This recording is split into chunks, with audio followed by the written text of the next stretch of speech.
అందరికీ నమస్కారం అండి. ఈరోజు వరలక్ష్మీదేవి వ్రతం కదా, అందరికీ వరలక్ష్మి వ్రత శుభాకాంక్షలు అండి. ఈరోజు మా ఇంటి లక్ష్మీ అమ్మవారిని అయితే చూడండి మీరు. నేనైతే ఇలా అలంకరించుకున్నానండి అమ్మవారిని. చూశారు కదా, మీ అందరికీ కూడా అమ్మవారి కటాక్షాలు ఉండాలని మనస్ఫూర్తిగా కోరుకుంటున్నాను. సో నేను పూజ చేసుకుంటున్నానండి. మీ ఇంట్లో పూజ జరిగిపోయిందా, ఎలా జరిగింది ఏంటి అనేది కామెంట్ చేయండి.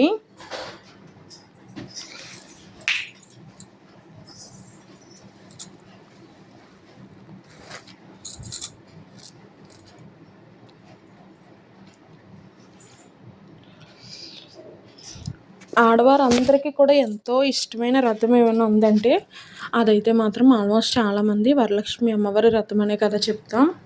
సో నాకు కూడా ఈ అమ్మవారి వ్రతం అంటే చాలా ఇష్టం అండి.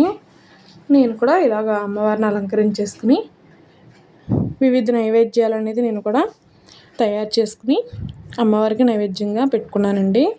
నైవేద్యాల ప్రిపరేషన్ అనేది నేను వీడియోలో పెట్టలేదండి, అసలు వీడియో పోస్ట్ చేయలేదు. సో మార్నింగ్ అవ్వదు కదా, అందుకని పోస్ట్ చేయలేదండి.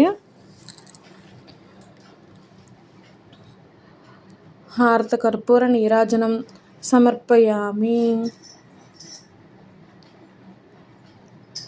అమ్మవారికి హారతి కూడా ఇచ్చేసానండి నేను.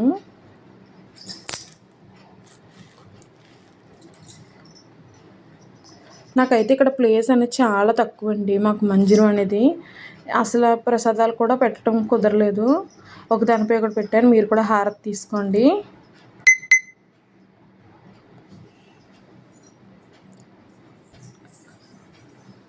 చూసారు కదా, మా పూజ అయితే ఎలా జరిగిందండి.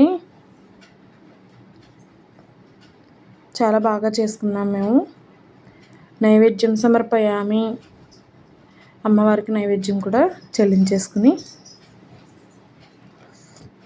నా పూజ అయితే పూర్తయిందండి. సో ఇక మా అమ్మవారిని చూసేయండి మీరు కూడా.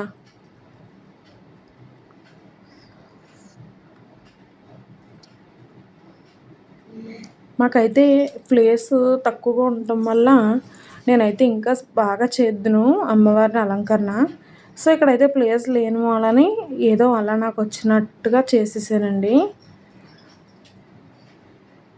నాకు ఇలా అమ్మవారిని అలంకరించడం, అమ్మవారికి నైవేద్యాలు అనేది వండి పెడతాం అంటే చాలా ఇష్టమండి. ఎవరికి ఇష్టం ఉండదు, ఇంచుమించు ఆల్మోస్ట్ అందరికీ ఇష్టమే ఉంటుంది. సో వెండి చెంబులో అరటి మొక్కలు అనేవి డెకరేషన్ కింద పెట్టానండి నేను ఆల్మోస్ట్ ఒక 15 టైప్స్ ప్రసాదాలు అయితే నేనైతే ప్రిపేర్ చేసుకున్నానండి. కానీ ఇక్కడ ప్లేస్ అనేది లేక దానిపై ఒక బౌల్పై ఒక బౌల్ పెట్టేయటం వల్ల ఇక్కడ నాకు ప్రసాదాలు అనేది ఏమీ కనిపిస్తలేదు. చూసారు కదా అమ్మవారి, నిజంగా అమ్మవారిని ఇలా చూస్తుంటే ఒళ్ళు పులికిస్తుంది కదా. నాకైతే చాలా బాగా నచ్చిందండి అమ్మవారి అలంకరణ. చూస్తుంటేనే కన్నులు పండగ కింద ఉన్నది అమ్మవారిని ఇలా చూస్తుంటేనే.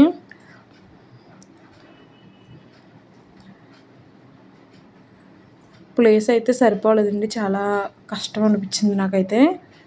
ఇంకా ప్లేస్ ఎక్కువ ఉండటం అయితే ఖచ్చితంగా ఇంకా బాగా డెకరేషన్ చేసుకుందిరండి అని అయితే నాకు చాలా అనిపించింది. ప్లేస్ లేదు అలానే ఇలాగా ఇరికిరిగ్గా ఉన్నది, ఇవన్నీ పెట్టడం కూడా కష్టమైంది, ఫ్రూట్స్ కట్టాను.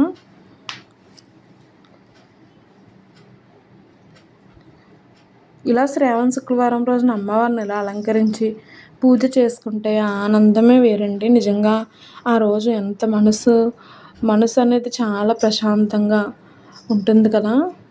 నాకైతే అలాగే ఉందండి. ఇవైతే అమ్మవారికి 108 పువ్వులండి, వెండి పువ్వులు. అమ్మవారి లక్ష్మీదేవి రూపండి, మీరందరూ కూడా పెట్టుకుని ఉంటారు కదా. వివిధ ఫలాలతో అమ్మవారికి నైవేద్యం అనేది పెట్టేసుకున్నానండి నేను.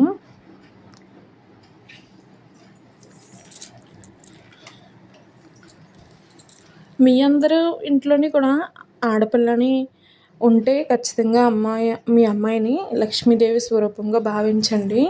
నేనైతే అలాగే భావించి మా అమ్మాయికి తాంబూలం అనేది ఇచ్చానండి.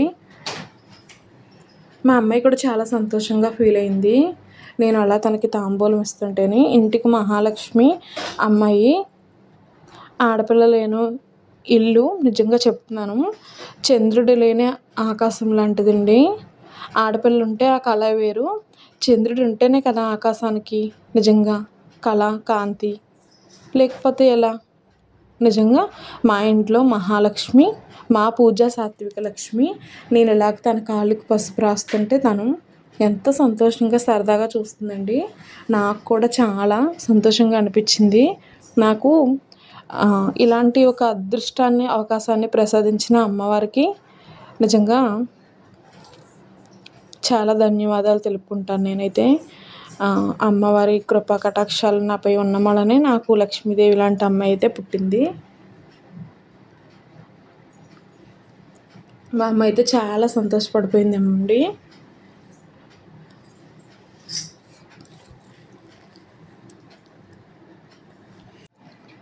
ఇలా మా అమ్మాయికి ఈ అలంకరణలు గట్రా చేస్తుంటే నాకైతే చాలా సంతోషం అనిపించిందండి. మా అమ్మాయికి గాజులు కూడా వేస్తున్నానండి. మా అమ్మాయిని లక్ష్మీదేవి స్వరూపంగా భావించాను నేనైతేని. కన్ని పిల్లలు నిజంగా అమ్మవారితో సమానం అంటారు కదా. ఇలాంటి అదృష్టం మీ అందరికీ కూడా ఉండటం అయితే ఖచ్చితంగా దీన్ని అయితే మిస్ చేసుకోవద్దు, వినియోగించుకోండి. అమ్మవారు అనేది చిన్నపిల్లల స్వరూపంలోనే కదా ఉంటుంది. సో మనం సాక్షాత్తు అమ్మవారికి చేసినట్టే అనిపించింది నాకైతేని. ఇప్పుడు హారతి కూడా ఇస్తానండి.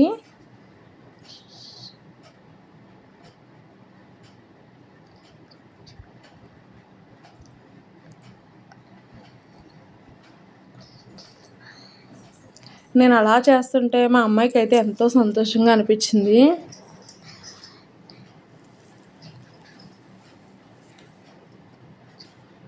ఎంతో ఒబ్బుడుగా, కుదురుగా అలాగా బొమ్మలా కూర్చుని నా చేత ఇవన్నీ చేయించుకుంటుంది కదా.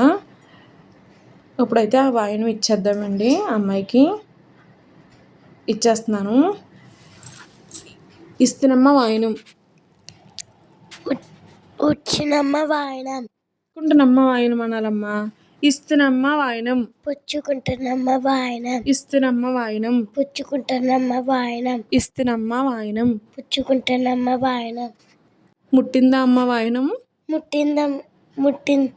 ముట్టిందమ్మ వాయినం. సంతోషమేనా అమ్మా? సంతోషమే అమ్మ. చూసారు కదా, చాలా చాలా నాకైతే చాలా బాగా అనిపించింది. మా అమ్మాయికి అయితే అమ్మవారికని వండిన నైవేద్యాల్లో బూరి అనేది పెట్టానండి. అమ్మవారికి పెట్టినట్టు అనిపించింది నాకైతేని.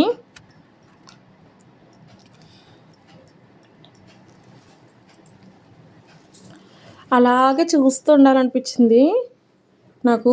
అమ్మాయిలకి బాగా జరిగింది కదా వరలక్ష్మీదేవి వ్రతం. బాగా జరిగిందమ్మా. బాగా చేసుకున్నాం కదా మనం ఈ సంవత్సరం. అవునమ్మా.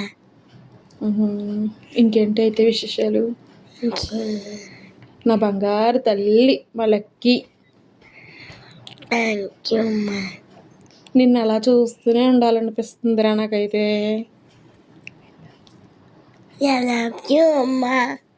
చూసారు కదా, మా వరలక్ష్మి వ్రతం అయితే ఇలా చేసుకున్నామండి మేము. మీ ఇంట్లో మీరు ఎలా చేసుకున్నారు అనేది కామెంట్ చేయండి. మా వరలక్ష్మీదేవి వ్రతం కనుక మీకు నచ్చినట్లయితే ప్లీజ్ లైక్ చేయండి, షేర్ చేయండి, సబ్స్క్రైబ్ చేసుకోండి. సో మాకైతే ఇంకా చాలా పనులు ఉన్నాయండి. మరి బాయ్ చెప్పేలకి. Bye bye friends.